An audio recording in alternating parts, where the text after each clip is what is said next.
Gọọmenti Anambra Steeti akparago mmadụ ise aka bụ ndị na-eme na ha na-anakọrọ gọọmenti ego ma ha na-etinye n'akpa ha akpaghara ha akara nkwele ezo n'aka na kansụl Oyi. Chibuzo Okoye wetara anyị akụkọ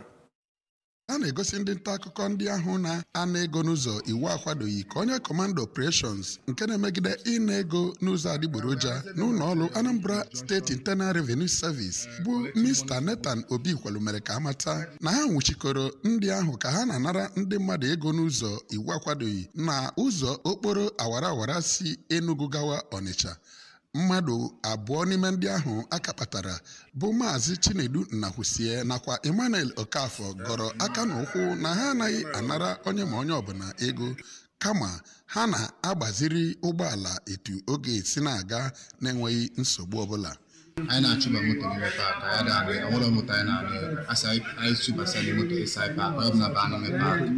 doesn't collect any money from anybody. Ọ tiketi m ji alụlụ ibu ọrụ uchichi ya ma na abụ m youth nwa youth nkwele ezumike and n'ụtụtụ tata abịa sị anyị ka anyị na-adirect moto ọbụla na-ebu passenger along the road ka ọ na-abata n'ime paakị wee bịa na-eload passenger na no motor should be picking passenger along the road. Ebe a ka anyị nọ na-adirect zi moto ka ọ na-aba n'ime paakị na-eload passenger and they came for us and asked us to come to